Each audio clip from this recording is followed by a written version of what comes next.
Hi all and welcome to my first build guide, and this build is something I've put together over my 2,500 hours of playing. It was originally based on another creator's build, but since surpassed and changed so much that credit for the build is no longer appropriate to that creator. So that's my little disclaimer out of the way.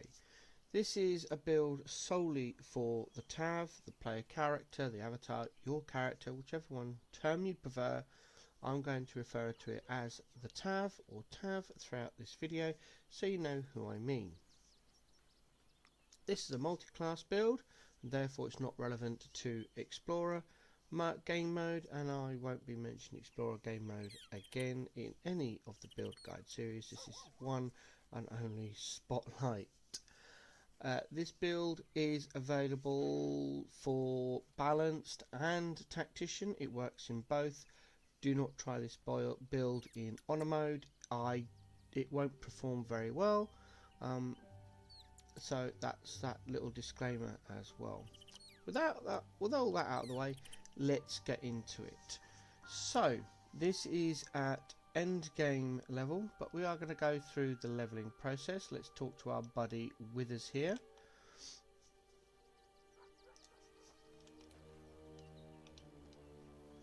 Fate, dost thou require a new as thou?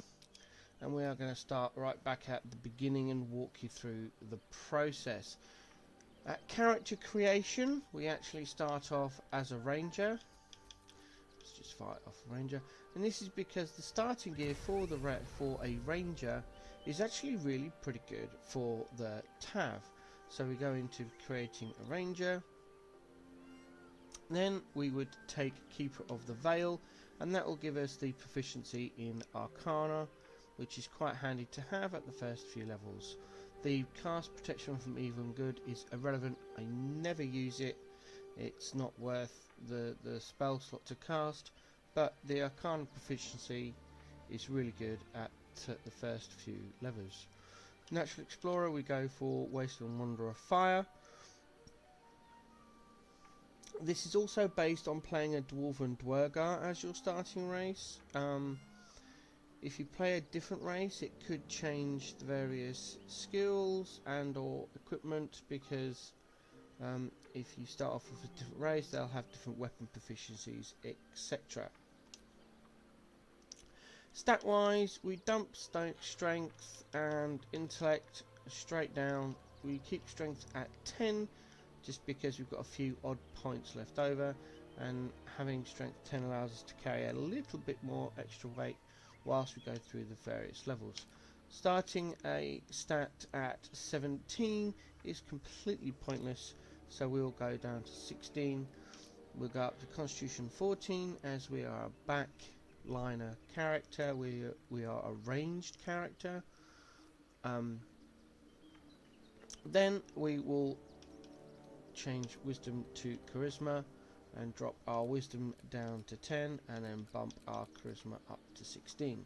This is because we are going to be the face of the party. As of patch 6 and 7, the TAV does all of the talking, and therefore all of the skills relating to talking, such as deception, intimidation, persuasion, etc., need to be on the TAV and no other companion. It is completely pointless having any of the talking skills on a companion. So we have put up our Charisma to 16, and that is our starting stats to carry us through to level 4. Into skills proficiencies then, we start off going for stealth, because that way we can stealth a few of the mechanics the first few starting fights after getting off of the Nautiloid. We then take off nature and we go for insight, because insight is a great skill to be proficient in. We spot all those little lies, etc, etc. And then the last one, we come all the way down and we take perception, because that's quite handy for spotting traps, etc. So that's our first level, level 1. And then as you go through the game, you'll obviously level up. So we'll go to level 2, and at this point this is where we multi-class into our bard. As I said, the only reason to take ranger is because the starting gear for a ranger for our ranged character is actually really good. You get the leather armor, you get a short bow, you don't get a melee weapon, but that's fine. On the Nautiloid you pick up loads of stuff. We equip a light crossbow, which is better than a short bow, 2 short swords for dual wielding, and that gives us our melee weapons until we pick up better stuff. So let's find the bard. There we go. Now the best skills to have on a bard is going to be friends, for all those lovely skill checks during conversations, and the other one really is personal preference. It's entirely up to you what you go for as the other one, as long as you do not take true strike, because it's completely pointless. I wouldn't either go with blade ward either. You don't really need it. I'd personally rather attack with my ranged skills or abilities rather than reducing the damage I take. I wouldn't use this to cast on other companions because it is melee ranged as well, so you need to be close, and as a ranged character we want to be back. And Vicious Mockery has a ridiculously low chance to come off because it's based on wisdom, and a lot of characters you'll be going against have high wisdom scores. So that pretty much leaves you with Mage Hand, Dancing Lights, Minor Illusion or Light. It's entirely your choice which one you take. I like messing around with Minor Illusion because it can create all sorts of distractions should you need it in certain situations. Onto spells then, we get our first 4 spells, and there is no in contest or actual discussion over this. You take Healing Word. We don't have a lot of bonus actions on this particular build, so Healing Word is brilliant. And then we take Featherfall, Longstrider, and Speak with Animals. Speak with Animals to get all those lovely quests from the animals and have an enjoyable experience. You're not having to wait for potions or animal friendship rolls. Just straight Speak with Animals. Longstrider, every class, every party, every run should have Longstrider, and it's easier to thwack it onto the bard straight away, and then you've got it as soon as you hit level 2. And that means as soon as you hit the beach off from the Nautiloid, you're level 2 and you got Longstrider, so you can automatically cast that. And then Featherfall, because you know you can jump loads of places, and you just throw up Featherfall and then you're jumping all over the place without worrying about having to take any damage. But musical instrument is entirely your choice depending on what the sound you like. You can click on them and it'll give you the sound. Usually,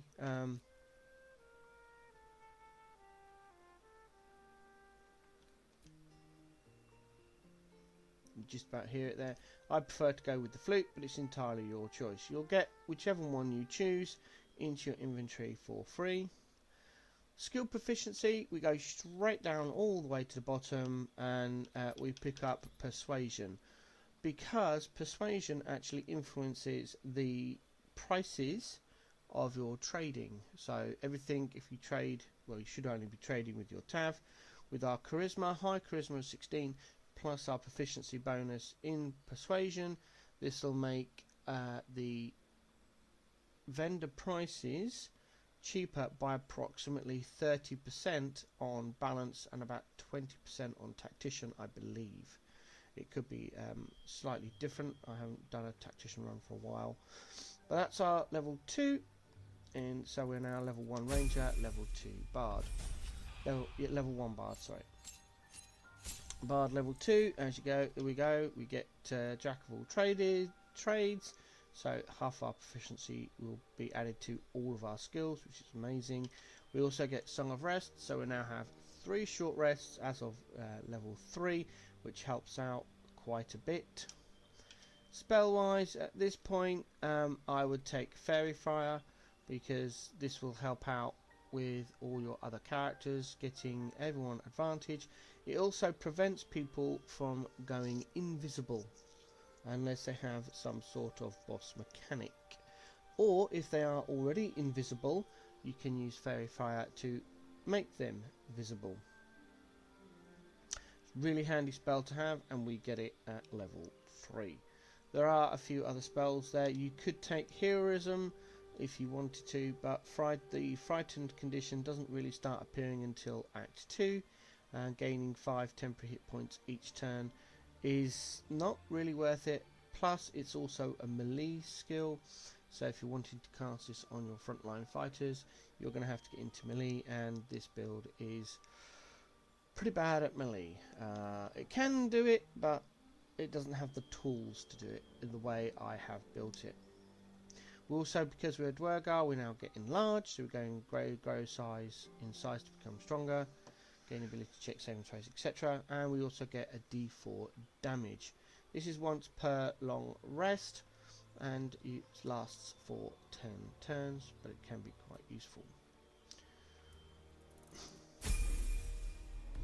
And then here we go then, we are Bard level 3, and that means we are character level 4. Spell wise, we go for Enhance Ability. It's just a great skill to have to enable us to pass all those pesky skill checks. It also helps out your rogue should you come across a particularly nasty DC check on either traps or lockpicking. We go into Swords Bard, so we become College of Swords, and we open up some proficiencies here. We've already got these from our Ranger, but it's just there. Then we get all our flourishes. These are the melee ones, and you get the range. They're all there. So we don't. At this point, you're still dual wielding, so you could take the 2-weapon fighting for your melee, or alternatively, if you want to switch to a shield, you can do, and then take dueling. It's entirely your choice. It doesn't really matter, because we won't be staying in this spec for very long. Skill expertise, we go for insight again to get those lovely checks off, and we're down to persuasion for our persuasion checks, and more importantly from my point of view, the trading benefits. You'll be surprised at how much this actually affects your trading. If you've ever seen one of my playthroughs and look at when I'm trading, by this point on balanced mode, most of the traders are down to about a 40%/50% reduction in their prices, and that also goes for selling them stuff, and you get more money that way. This is how I'm able to make an absolute fortune in BG3, and I'm walking to Act 2 with approximately 40 to 50,000 gold. And by this point you are now level 4, and then if you go through the Baldur's Gate 3 game, you are at a certain point now where you've done quite a lot of stuff. You've got withers, you've rescued withers from the danked crypt, you've killed the goblins, you've done a whole load of other things, you've gone to the goblin camp and opened that up, and you've also, if you followed one of my video guides, you have the Silver Sword of the Astral Plane, so you've got a ton of experience, and now is the time for a respec. So we won't go into level 5 because at this point we change at level 4, we do a respec. Let's come out of that. So we talk to Withers again to respec. Fate, dost thou require a new as thou Level 4 then, we go for a change in stats and abilities, etc.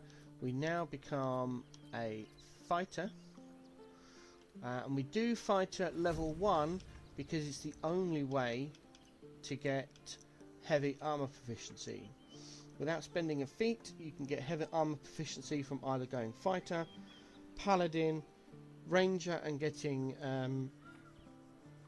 I think it's ranger knight, I believe, for heavy armor, and you can do that I think at any time, I'm not sure, but it is fighter, paladin, or war domain cleric. The heavy armor proficiency only comes over if you do it at level 1. If you multi-class at later levels, you do not get the heavy armor proficiency. You'll get all the weapon proficiencies, you'll get light armor and medium armor, but you will not get the heavy armor. The only way to get the heavy armor is to do it first at level 1. So we take fight at level 1 to open up all those weapons and armors and shield use. And then here we go for archery because we are a ranged character. Stats, our stats completely change. We put our +2 bonus into dexterity and then our +1 bonus into charisma. We drop strength all the way down to 8. It is not needed by us. We then pop our dexterity up to 17. We stick our constitution at 14. Our intelligence we sacrifice down to 8.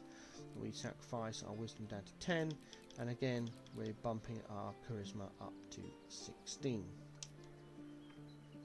Skill proficiencies, because we are a fighter, we don't have access to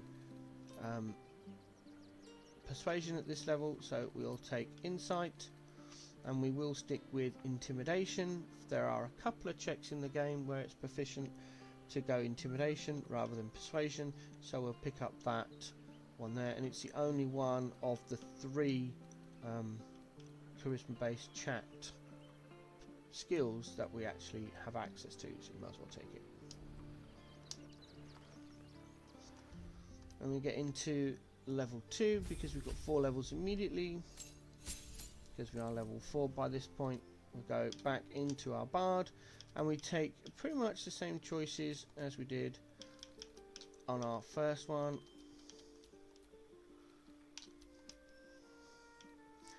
Here we go down, just make sure we're picking up persuasion rather than deception.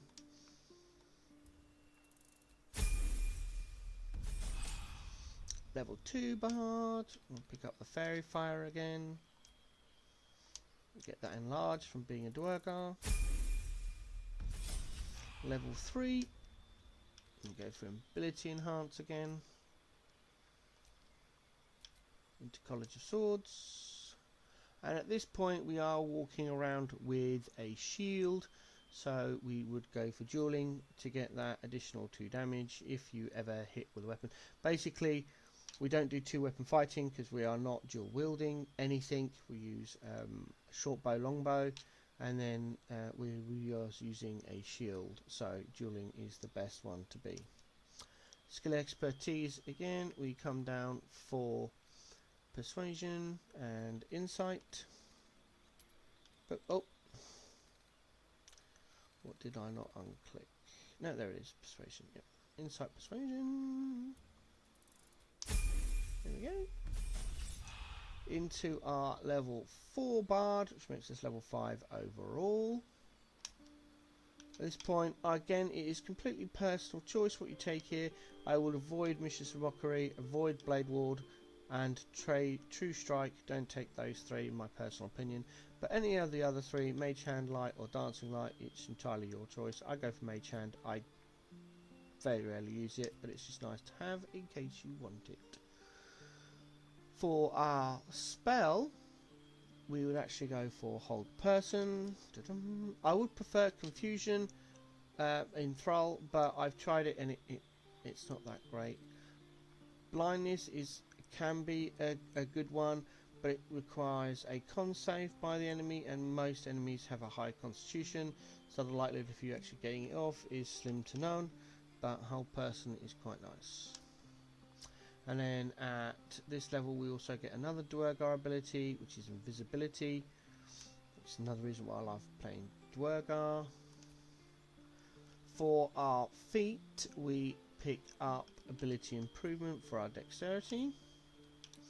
Gives us a Dexterity of 19, but by this point you should have engaged and defeated Aunt Ethel the Hag, and therefore you've got the Hag's Hair, which then gives you a +1 to Dexterity.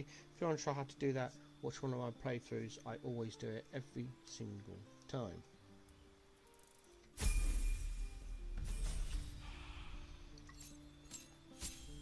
At Bard level 5 then, this is quite an important level for us. We get our Font of Inspiration, which means we are getting our Bardic Inspiration points back on a short rest to fuel all of those slashing attacks from the bard. It also allows us to add a d8 rather than a d6. We don't use our bardic inspiration to help our allies. We use it to attack, hence being a swords bard. We'd also pick up knock. Now, the only reason to take knock is for a particularly high level DC check on one door in the Gauntlet of Shah, which is in Act 2. It's a DC 30 door check, and it's just easier just to cast a spell. If you find a scroll of knock, or you want to risk significant amount of thieves picks etc on trying to unlock it with a lockpick roll, then this spell is completely irrelevant. You can choose whichever you like. I take knock right here because it's just so much easier just to go bam, doors open, you go in there and you get all sorts of goodies. It's about 2,000 to 3,000 gold worth of scrolls, all the scrolls themselves, plus that is where you get one of the rings if you are using the Spirit Guardian build. I think it's Callous Glow ring. I can't remember which one of the rings it is.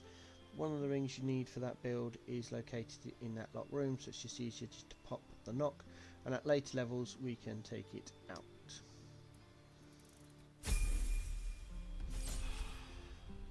At level 7 then we become level 6.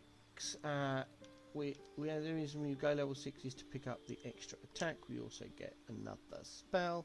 At this point I'd be suggesting one of 3 spells. You can either go Plant Growth, which is quite handy. It's not a concentration, it covers a massive area. As you can see there, the movement speed of enemies is quartered. If you've got your frontliners such as a fighter etc, they won't be moving much anyway, but the way I build my fighter is I focus on jump rather than dash, and then you just jump over the plant growth and it's irrelevant. Plus by this point you'll have access to at least 2 pairs of footwear and or other things that make you immune to difficult terrain, so it's completely ignored on your party members. The other alternative is to go with Hypnotic Pattern if you like some crowd control, which might be better on Tactician level, or alternatively if you want a one-shot tool, you can go for Glyph of Warding, which you can lay down and then it'll you can choose the element it is, like cold, fire, etc. It all does different effects. It's quite a nice handy tool, but it will affect only one enemy and it will only go once, so it's kind of a one-hit Andy. I prefer plant growth. When I do my tactician run I might change it, but in balance plant growth for me is the best one to have.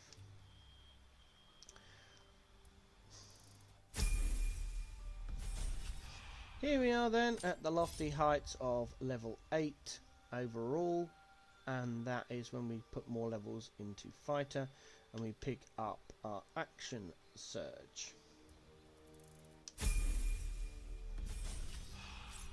We'll go fighter level 3 at character level 9, go into the battle master spec, and we've got all of the battle maneuvers here.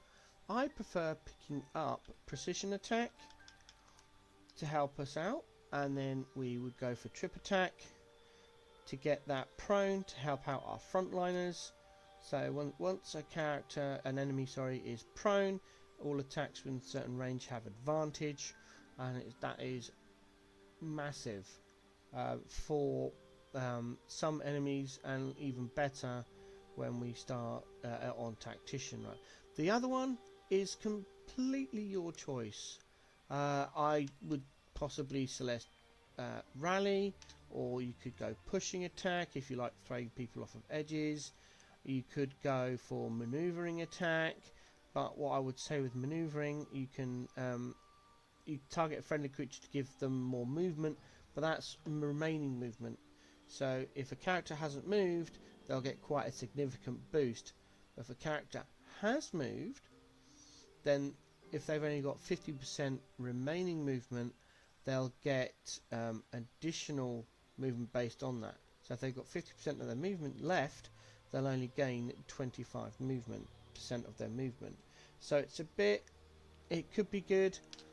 We don't want to take a goading attack because that way will pull aggro from the frontliners, which is not very good. Fainting attack is only really for melee. You've got evasive footwork, which can be handy.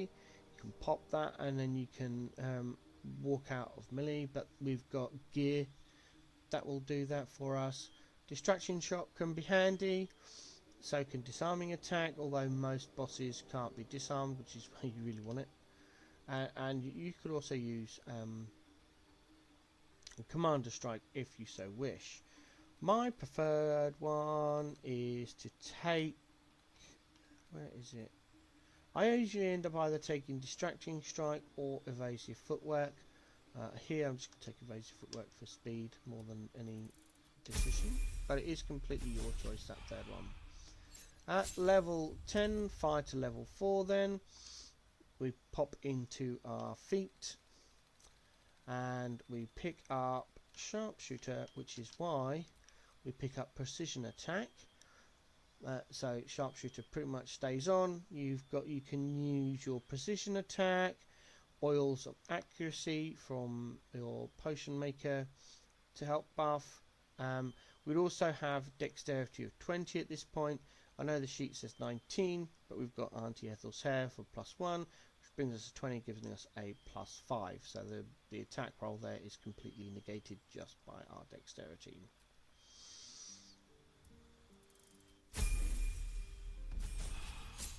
And then the last two levels, level 11 and 12, is a little bit up to you.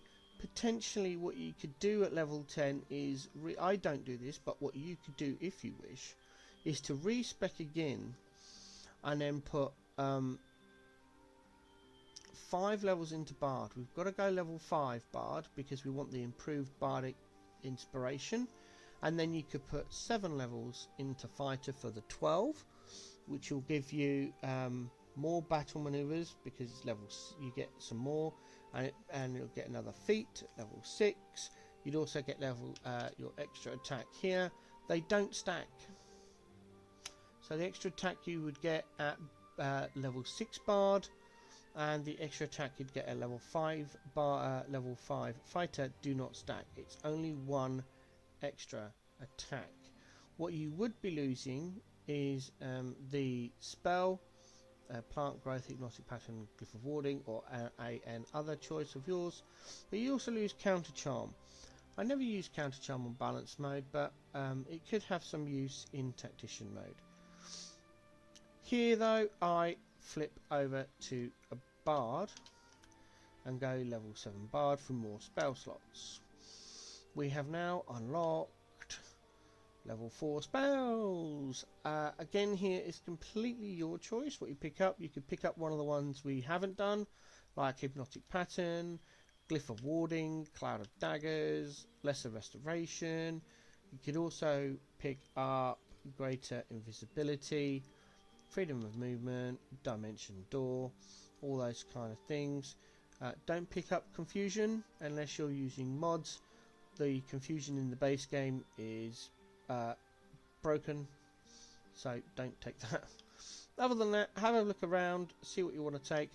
Here I normally take Greater Invisibility for my Stealth Archer because it's awesome, if you remember to pre-cast it, of course, which I forget. Also, we would take out Knock at this point, and then again you've got another spell to put in, and I would normally either pick up Cloud of Daggers just for some crowd control on maneuvering the enemies around the battlefield. And then our final level, level 12 Bard, level 8. Pick a spell, any spell you want. It's completely your choice. This is why it gets a bit, do you put more levels in Fighter, or do you go for Bard and pick up the additional Bardic points and spells? But here again, it's completely your choice. You could start now picking up Heroism because you're at endgame and there's a lot more things that are doing Frightened. plus you've also got those temporary hit points. Again, my biggest issue with heroism is that it's got to be cast in melee, so you'd have to figure out your movement. However, by this point we are partial lithid, so we have fly. So you could pick up that. You could pick up Dimension Door. If you're in a bit of a jam, you could teleport yourself and your mage slash sorcerer slash warlock away from danger. I'm going to pick up Dimension Door because it's just handy to have. And then we'll get our final feat, where by this point our health is looking a little bit dangerous. I have tried here. You could I go for ability improvement and pick up 2 points into Constitution to get extra hit points.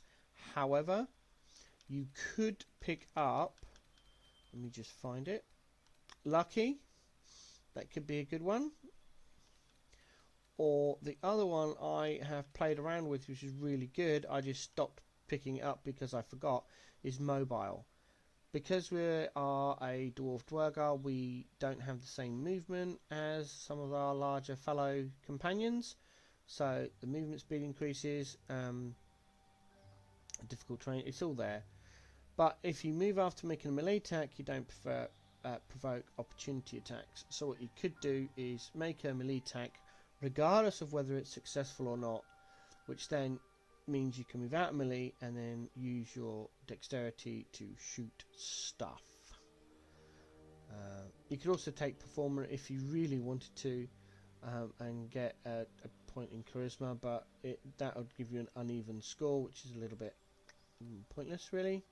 You could take Resilient if you wanted to, Ritual Caster, but we've got all the useful ritual spells. We got those at level 1 Bard, so yeah, I always just pop a couple into Constitution. If you really wanted to and you're not bothered by Constitution, you could put your Charisma up for extra rolls, but by level 12 most of the important talking has been done and you're now just hunting the big bosses and last few quests. So there we go, that is the level 12. That is all the leveling, and that's how you do it from level 1, start of the game character creation, all the way to your final build. Next up, gear.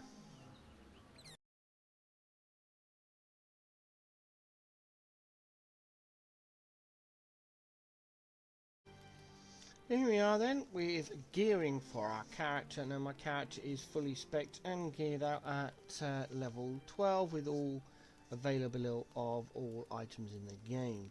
This is my big Uber save where I've completed the game, so I've access to pretty much all of the items. However, what I have done is collected the gear that I had from my leveling and popped it in the inventory in a nice little aesthetically pleasing area as we go through the game. Now, all of this information, including leveling up, is on the Google Doc, which is shared below, and the gear is set out as we pick it up. So let's start off with at level 1 character creation. On the Nautiloid you'll have your leather armor, which is default, and a short bow. You pick up a light crossbow and 2 short swords from the Nautiloid by looting the corpses. You're then on the beach and you'll find a shovel, etc. You could then pick up a studded shield from the Chapel Dank Crypt on your way to rescue I've forgotten his name, Withers, sorry. Additionally, then you have access to the Druid Grove, and you can pick up a Stealth Thief bow. It is a longbow which allows you to regain 1 spent spell slot with a critical hit per short rest. Unfortunately, I don't have that item in my inventory anymore. I apparently sold it on my way through. You'd also pick up padded armor +1. They're available from Aaron, the trader in the Druid Grove, the first trader you come across. You'd also then be able to pick up the Safeguard Shield, which we would pick up from Damon in the Grove as well. So that'll give you +2 arm class and +1 saving throw, and that's pretty much your main shield until we reach Act 2. You'll also pick up the Whispering Promise from Volo in the Druid Grove. So when you first meet Volo in the Druid Grove, he's not actually a trader by default. There is a button on your UI or mouse keyboard. It'll appear down here. You can hit trade and it'll open up a trade window. And then on controller it is, I believe, Y. On I've got an Xbox controller, so it's Y for me. I'm not sure what it would be on a PlayStation controller. I apologise. That'll open up the trade window. And you can pick up the Whispering Promise there, which is then when we become really good at healing with our little healing word. And if you've seen any of my playthroughs, I'll often pop a heal word on a character, not for the healing, but from all the buffs I get from the healing gear we have equipped. So we've got then armed with the Whispering Promise in the Druid Grove as well, under a rock. So if you go past Volo in the Druid Grove, there's a little hill you go down, and there's a bear fishing there. In that same area, via a jump, there's a chest you can pick up, but also next to the bear there's a rock where you can sit on, and if you open up the expanded menu you can move the rock, and underneath the rock you'll find the Amulet of Sylvanas. This is why we don't pick up Lesser Restoration as a spell, because once per short rest you have the Amulet of Sylvanas, and you can use that then to also remove the Bloodless condition if you've allowed a Starion to bite you overnight on a long rest. From there then you can also pick up the Warped Headband of Intellect, and as you can see here, I wear this thing for the entire game. It sets your intelligence to 17, so 16 for proficiency wise, and that helps you out with all the int based stats. We're not proficient with the intelligence based stats, so the Jack of all trades also kicks in based off our charisma, so you get a +3 from the charisma, and then you get the intelligence 16 from the intelligence score as well, which then buffs them all up. We do get a -1 because our natural intelligence is 8, but the Warp Headband of Intellect covers that.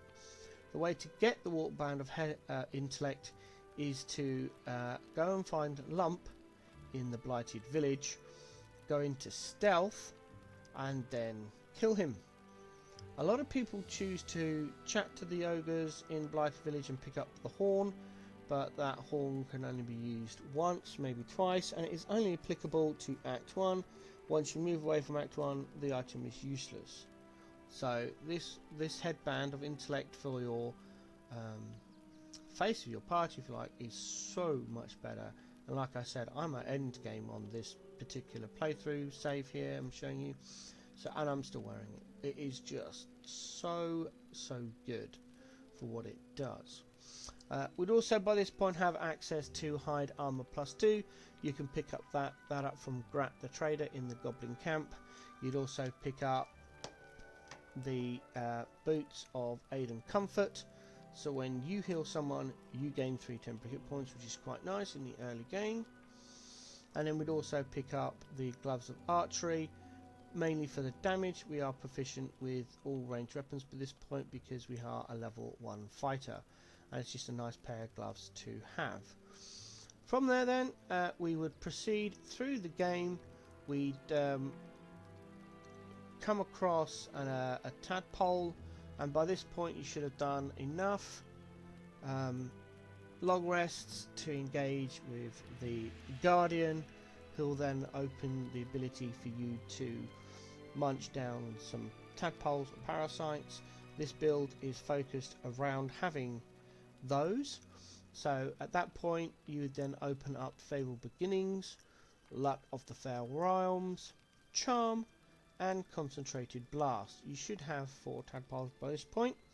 This is based on a good playthrough, so you're saving the Druid Grove, killing the Goblin leaders, and yeah, plus other events in the game. You would have at least 4 tadpoles to munch and open up those abilities.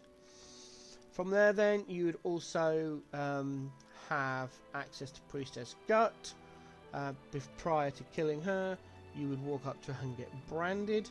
You need branded because one of the best shields early in the game is the Absolute's Warboard, which is here. So you get +2 armor class. You're branded, so you get the +1 bonus to saving throw, which is the same as the Safeguard shield. However, this also has got a once per short rest heroism spell attached to it, which could be quite nice for yourself if you're taking some damage, or one of your frontliners if they're frightened. And that's why I don't generally pick up heroism in the early game, because I have access to it from the Warboard. But as it says, you've got to have the Absolutes brand. Having the Absolutes brand on your character also helps you getting through Grimforge without having to fight. By this point also, we have rescued Valo from the Goblin camp, talked to him about our little Mind Flayer problem, and he's opted to help out. So you take a long rest, he's then done his research, you go and talk to him again, and he will give you a new eye, which then allows you to see invisible creatures, which is an absolute lovely buff. All the game, anything that's invisible, your character can see within a certain range, and that allows us to save a spell slot by not having to cast Fairy Fire to help us finding invisible creatures. You get it from the eye. It does have quite a short range on it, so you know, I would suggest keeping the Fairy Fire for the longer ranged fights. From there then you'd also have gone into the Underdark by this point, and you can find the Festering Cove, which again is in my playthroughs. It shows you how to get there and deal with all that lot.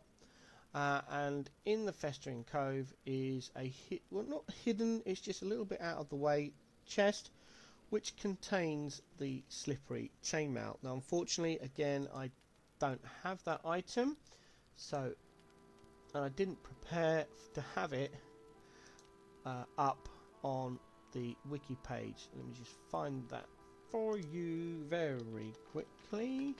Nothing like having a little bit of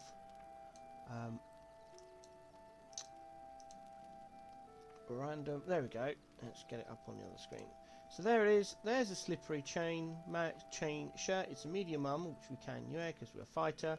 It gives us 13 armor class with a dex +2, so it gives you 15 armor class. But the great thing about it is you've got the cautious healer. When the healer heals a creature, it automatically disengages and won't trigger opportunity attacks. Now I wear this thing all the way up until I get Act 3, where I then change it, because this armor, we're a ranged character, so armor class 15, that's 13 armor class plus the 2 dex there, is more than enough for our character. And if you go onto the wiki page and find this entry, it also tells you the Festering Cove and gives you the coordinates whilst in the Festering Cove, but that is applicable once you're inside the Festering Cove. But if you click on the Festering Cove, it'll tell you how to get there.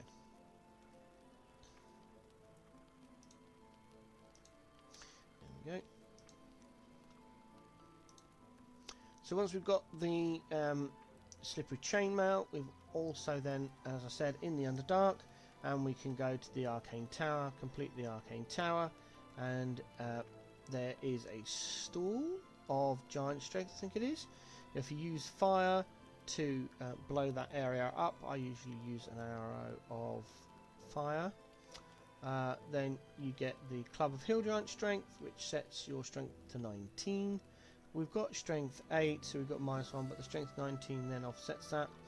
So you've got that there, which will allow you to carry even more stuff, which is great for the TAV because you're looting all the time, getting that lovely gold, and then selling it because you're high charisma and persuasion score. You get massive income from selling junk, basically. So it increases your carrying capacity. It also increases your jump distance because of strength 19, and then we're not having to drink the elixirs of giant strength. You can save those for your Titan string bow wielder and or your monk.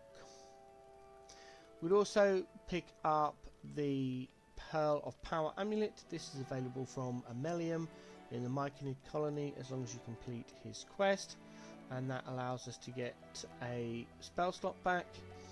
And then we would also pick up the Ring of Salving, which allows us to restore an additional 2 points every time we heal. So that's how we get some passive healing done for ourselves. At the same point then, you could switch out the Ring of Salving if you wish and use the Crusher's Ring. In fact, I would advise you to use this as soon as you pick it up. That's done by pickpocketing Crusher the Goblin, or killing him after you kill Razglin, the Goblin leader, because then the entire Goblin camp becomes aggressive. So you kill Razglin, do the short rest, and then jump into the Goblin camp, kill all the Goblins there for their loot, the gold, and that way you will pick up Crusher's Ring. Because we're a dwarf, we've got the shorter movement speed, so that extra 3 meters really helps out until a little bit later on, which we then replace it with the Ring of Salving. From there then, we enter the Kresh Yelik, and once you get into the Kresh Yelik, you'll need to go over to the Zaith'isk in there, and we need to pass the 3 saving throws. This is where hopefully you'll have a Druid or Shadowheart around to cast Resistance cantrip, giving us a +1d4 on our saving throws. We've also got the Absolute's Warboard, giving us a +1 saving throw because we are branded. So that gives us up to a +5 on our saving throws. And if you choose the relevant one to you, you'd have some other buffs as well. And if you can pass all 3 saving throws in the Zaith'isk, all of your Lith of Powers then become a bonus action, which provides us with a ton of additional power. So the idea then is we cast a concentration spell and have one up, which allows us to cast Concentrated Blast with the Mindflower Pair we unlocked earlier in the game, and that does a ton of damage as a bonus action rather than an action, which then allows us to either throw down a spell, or alternatively, by this point we'd also be the relevant level to have opened up our extra attack and maybe our action surge as well. So you then got loads of attacks. By this point then, we are at the end of Act 1. We've completed Kresh Yelik, we have found the Blood of Lathandar, and we've also killed Nia and or Minthara. So we've picked up at least 1 Spider's Lyre. You'll need the Spider's Lyre and the Blood of Lathandar when you first enter Act 2. The Blood of Lathandar emits light, so you don't have to worry about the pesky Shadowcurs. And the Spider's Lyre allows you to interact with the Orcs and Goblins to kill the Drider to get you through the first part of Act 2. So then we are now into Act 2. Now all of our gear pretty much carries over all the way through Act 2, apart from one notable exception. We change our shield, we dispense with the Absolute's Warboard, and we pick up Shield of Devotion. That way we've got a personal aid from the shield, giving us some temporary hit points and increasing our maximum hit points. We also got there a level 1 spell slot to help us out with those lovely healing words, which we can cast on our friendly people. It's quite good. We'd also then pick up, that comes from Quartermaster Tali at the Last Light Inn, and then we pick up the Cloak of Cunning Broom. So when you disengage, you create a foggy cloud, which is great. If you're wearing the slippery chainmail armor, you whack down a healing word on one of your companions to give them the bless from Whispering Promise, the temporary hit points from the Boots of Aid and Comfort. You'd also then disengage because of the slippery chainmail, and you drop a fog cloud because of the Cloak of Cunning Broom. That is available from Mattis, the trader, in Last Light Inn. He's actually inside the inn. We'd also by this point be looking for arrows and many targets. These start becoming available from the Quartermaster in Kresh Yelik, the Githyanki Kresh, and they become more available from Damon, Mattis, and if you've rescued him from the windmill, and Grimforge, Barkus is in the last light in, and they all sell arrows of many targets. Barkus also has, very rarely available, 1 to 2 smoke powder arrows prior to level 9. Once you get to level 9, they are globally available from the 3 traders in Light's Hope. They are also available from the 2 traders, that is Roa Moonglow and Lantarv, in Moonrise Towers, and I would suggest buying as many as you can. They become quite scarce in Act 3. Same with the Arrow of Many Targets. You won't believe how great these are. Also in Grimforge, you would pick up the Bow of the Banshee. I haven't got it, unfortunately. I sold it in this particular playthrough. But the Bow of the Banshee is our best bow on hit. Let me just bring it up on the wiki page. I thought I had it in my bags and I don't. So let me just bring that up on the other screen. There we go, there it is, the Bow of the Banshee. It is the damage is quite low.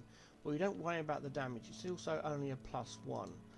However, what it does do is allows us to start applying the frightened status to enemies. So on here, possibly inflict frightened, gain a 1d4 bonus to attack and damage against frightened creatures. So the idea is you use one attack to whap out arrow of many targets, hitting one enemy, and then it'll bounce around to other enemies, and if they're not immune to being frightened, they'll have a frightened check, which helps us immensely as a ranged character because it'll hold all of the enemies in place. Then if you back that up with a proned infliction condition, they're laying on the floor. Frightened means they can't move, proned means they can't do anything until they get up. Getting up is classed as a move action. They're frightened, they can't. They're frightened for 2 turns, they're prone for 2 turns, so for 2 turns that mob is on the floor, giving advantage to our frontliners, and an extra d4 damage from the bow itself. Now that bow is we use all the way through until the very end game. We don't swap it out until one of the last quests in the game. Also at this point you'll be creating elixirs, and our preferred elixir is Elixir of Colossus. And so the Elixir of Colossus increases your size. Weapons, that's all weapons including ranged weapons, do an additional d4 damage, gain advantage on strength checks, saving throws. It doesn't state so on here, but it also increases your carrying capacity. So if I pop this up, we currently can carry 220 because of our strength. We drink this, whoop, and we go up to 225. We've also got this lovely little buff thing. As you can see, we are a lot bigger. That is preferred elixir. I love using it. I open it up as soon as I can. And if you're using the Potion Master, which will be coming up in the comprehensive guide next video, which is all about camp, I'll go through that particular camp follow-up. So that's our elixir of choice. That becomes available. Well, it doesn't become available. You can pretty much make it whenever you have the materials, but I don't start using them until Act 2. At the end of Act 2, you get the event with the Guardian, and you have the opportunity to become partial illithid, which we do take up, and we pick up the illithid expertise, which gives you proficiency in deception and intimidation, I believe. We would take psionic dominance, psionic backlash, and psionic overload. We go into the illithid powers here. I was testing out a lot on this character, so I've got others opened if I don't mention them, but you can see them open on the screen. don't take them. It's a mistake for our particular build. So as a partial Lithid, we will now have Concentrated Blast, Force Tunnel, Favourable Beginnings, Psionic Overload, and Transfuse Health automatically opened. If you spent any tadpoles opening up these, they will be refunded to your tadpole pool. We also then open up Luck of the Far Realms. We then have Get the Illicit Expertise. We come down for Charm, which is both a charisma based reaction to charm someone to stop them attacking you for a turn, and get Psionic Dominance. As you can see, we've got quite a lot of tadpole powers, so we can nullify quite a few spells once per reaction, I think. We also come down and get Psionic Backlash, so if Psionic Dominance is on cooldown, you can hit them with a Psionic Backlash. It's only a D4 psychic damage, but it's a D4 psychic damage per spell level, so once you get into the end game, they can start casting level 5-6. That's 5d4/64 psychic damage, which is quite nice. Other than that, we automatically get Fly, so that's another one, another illicit power, and Fly doesn't require an action, and it is really good.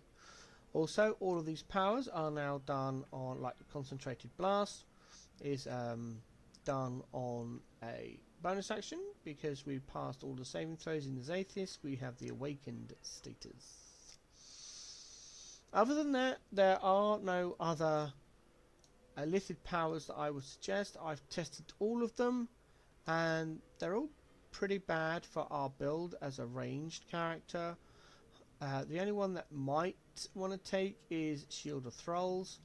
It can be reused once per short rest, but again, it's a shield around yourself. I mean, you could cast it on an ally, but I think it's melee ranged, so it's which would also then open up free cast, which could be quite well go well in boss fights, but I've never gone down that route because I open up quite a few of my companions' illicit powers, and to be honest, the only reason I've got 9 illicit tadpoles left over is because I haven't used them on my companions. I haven't fully buffed my companions, so that's the only illicit powers I would suggest. You get these 4 or 5 here automatically as a partial, and you'd open up Luck of Fell Realms and those 4 there, and then come down for Backlash.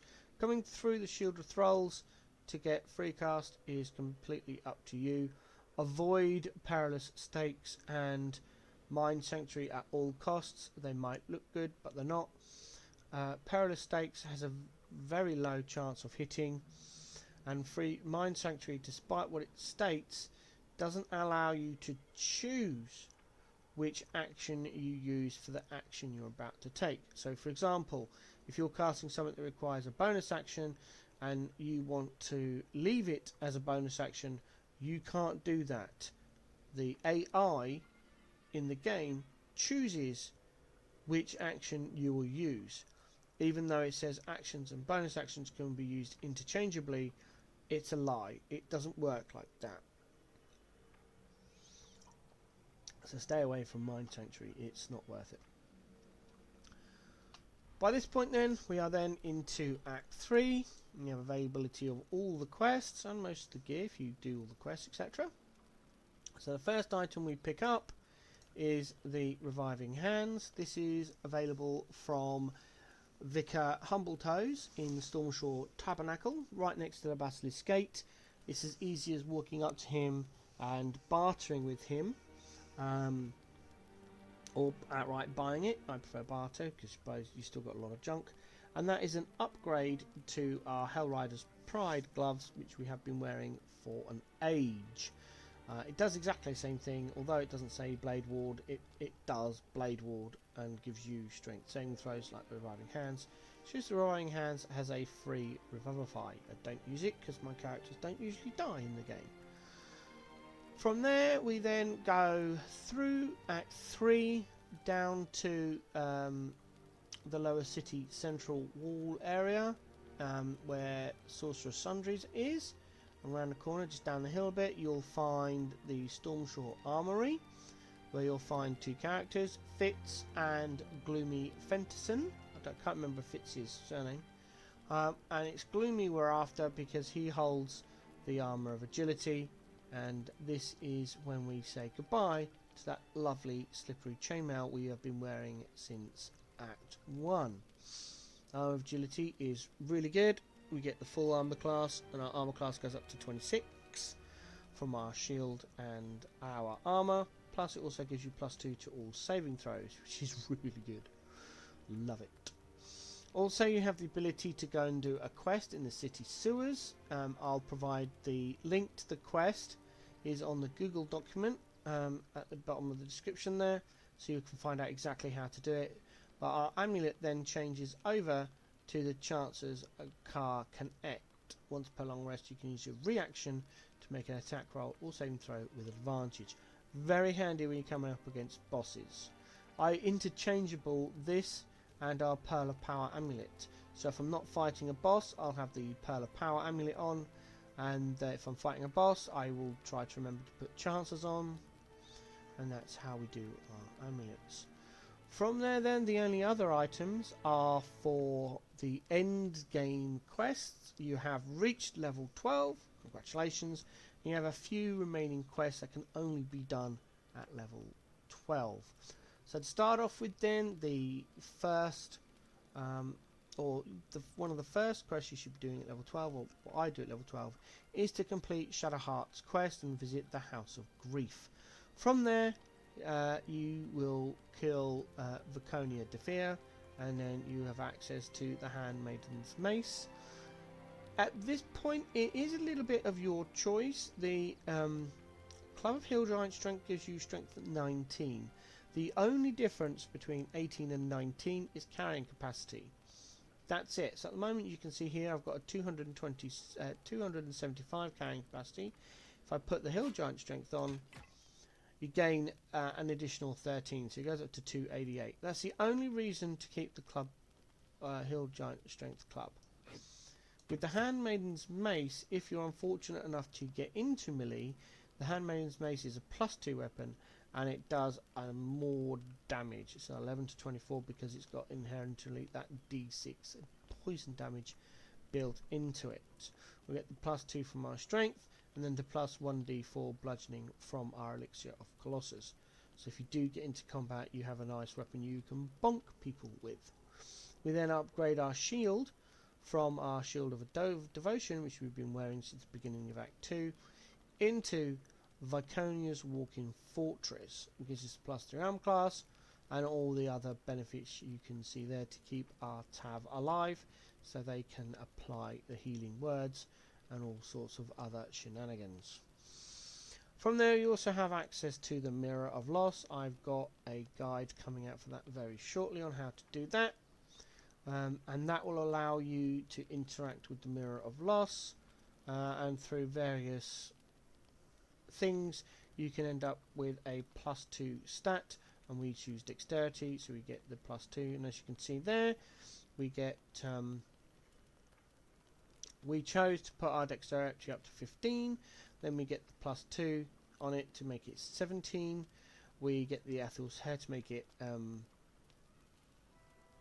18, sorry, then a feat for +2 to take it to 20, and then +2 from the Mirror of Loss to give us a total of 22. Strength 18 from our weapon, Constitution 16, 14 base, and then 2 from a stat.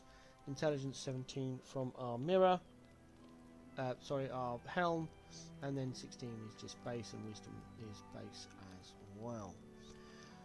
From there we can then engage in pretty much the last 2 quests before completing the game, and that is the Steelwatch Foundry, where we can find Gontramul.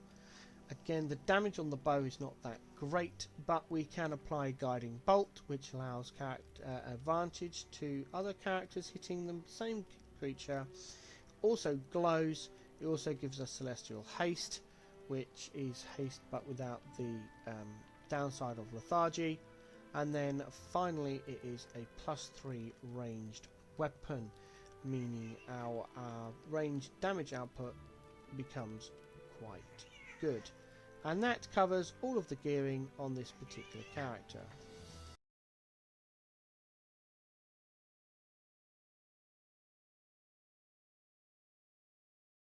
So we've gone through the levelling and the gearing, and now we're going to do a little bit of combat. I'd like to preface this a little bit by stating that this character is not supposed to use by itself solo.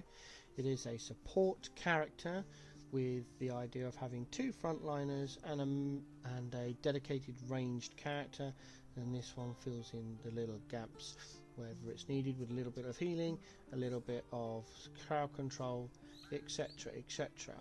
So I've fully buffed up the bard. We've also got the statue, because we paid 5,000 gold to the circus people.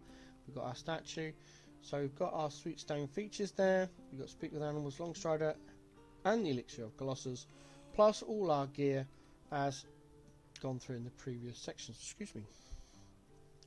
So this is how it's a little bit off of Heapside Strand in the little guild area here, where there's quite a nice bunch of people. So what we're going to do is we're going to start off with a hold person, if I can find it on my bar. I don't actually have hold person on this particular build, but that's fine. We will start off then with a hour of many targets and go from there. Now these have got quite high hit points, and I'm not not sure how he will perform. Also, my controller is being annoying with the way that Laren have decided to do the viewing. So let's go. We will pop lock and fail rounds. Boom, boom, boom. Sort of. And we got initiative first, which is awesome. So the first thing I'm going to do is find the haste. I don't have an action apparently. That's fine. We will pop up action surge, which should then give us an action to cast our haste. There we go. And now we've got all things lovely jubbly. We will open up with a slashing flourish ranged when I find it. So many abilities on there now. Just got to find the right one. There it is. Allows us hitting 2 targets. So what we're going to do first of all is we're going to take out the big berserker at the back there. So unfortunately it's saved, but we do have another one. So now it's saved. We're going to go for a trip attack. Try and get it prone. And it saved that as well. That's not great. It's the end of our turn. Let's see what they all do.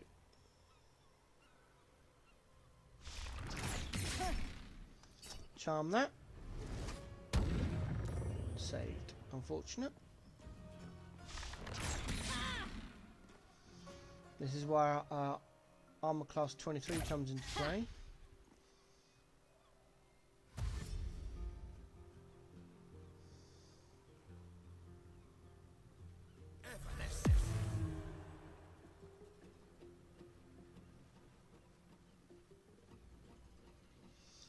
Wait for them to finish their turns.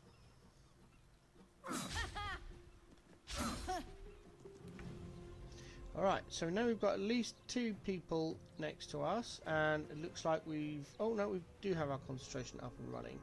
So that's kind of cool. Now this one I've taken evasive footwork, but I'm actually going to use the bonus action force tunnel here. Why is my path interrupted? Target is blocked. There we go. Puts us out of melee range. And then, because we know there's someone there invisible, our best option would then to be a smoke powder bomb, which takes care of that one. Now we will go back to our slashing flourish range. Take care of the other melee. There's got guiding bolt on there. We'll then pop a trip attack range as well. And that's that one down. Now we'll pop another arithmetic targets, get our frightened status up and running. Didn't get the frightened, but we've got both of those have now got 1 turn of guiding bolt.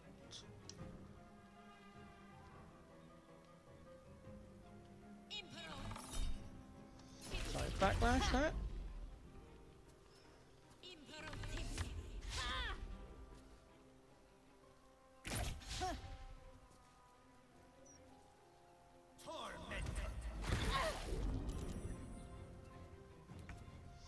So this is where the fly comes in, because they're all trying to hide up there thinking they're safe, but we're actually just going to fly on top of the roof.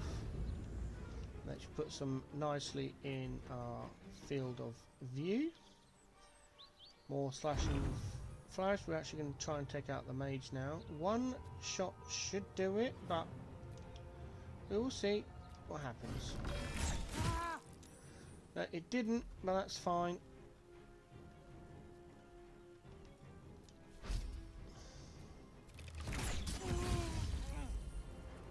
That's that one down, and then we've got another attack here. Gonna use another flashing flourish. And then finish off this one hopefully. There we go. Just leaves us with the 2 left.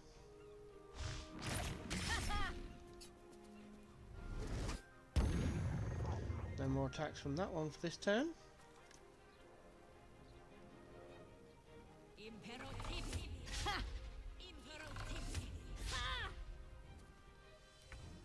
No, we're going to use fly again to go back down.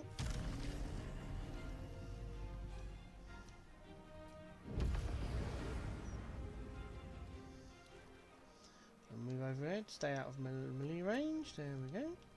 We're running a bit low on our abilities now. This is where elongated fights solo can get a little bit dicey.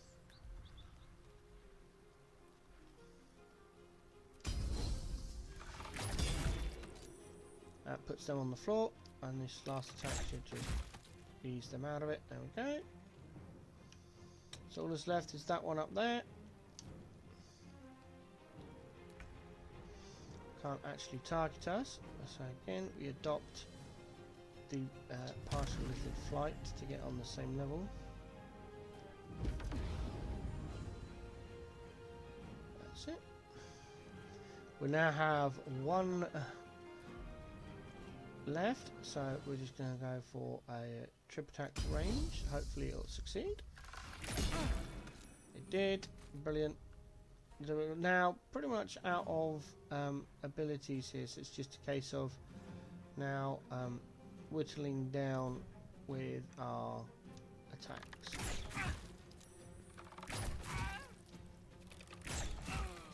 And there we go. Not pretty, the damage is not that great at this level, and we did use our Celestial Haste, which is once per long rest, and all of our abilities. However,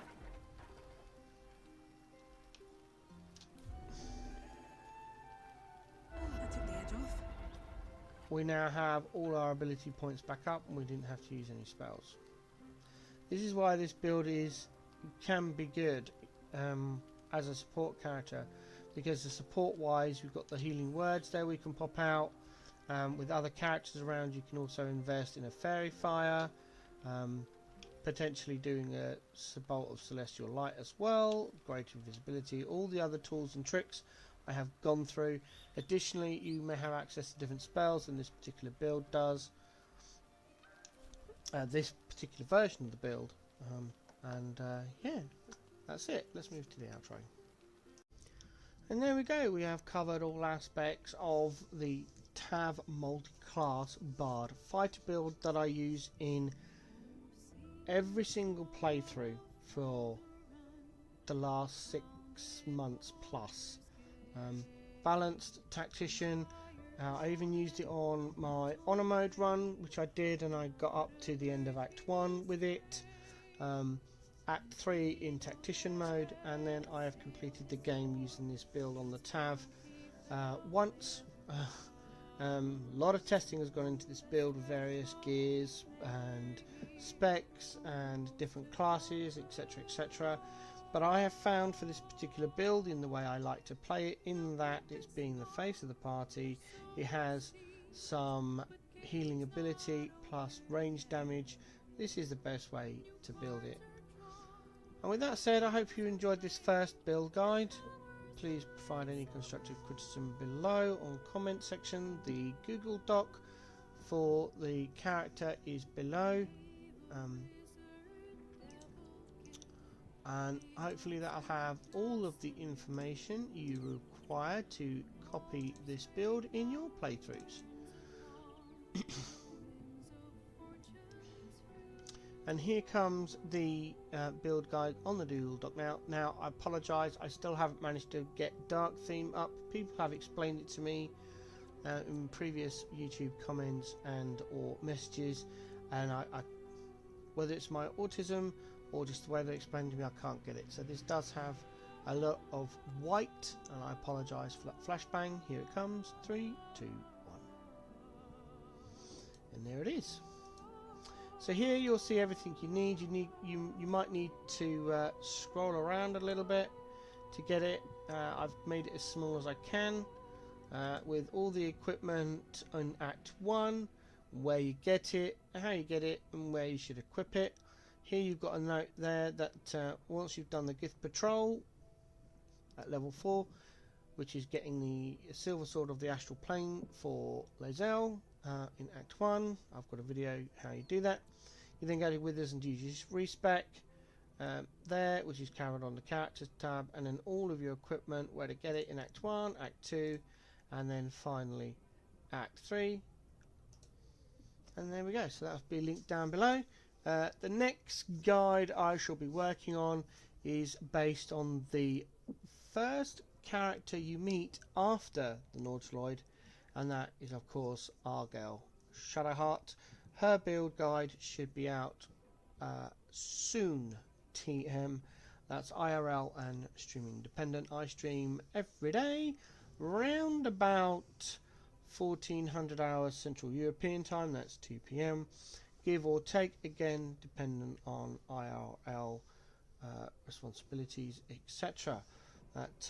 Every day I'm live playing Baldur's Gate 3 until such time as Path of Exile 2 comes out in November, and that's what you have to look forward to. Thanks for watching. For now, I am done.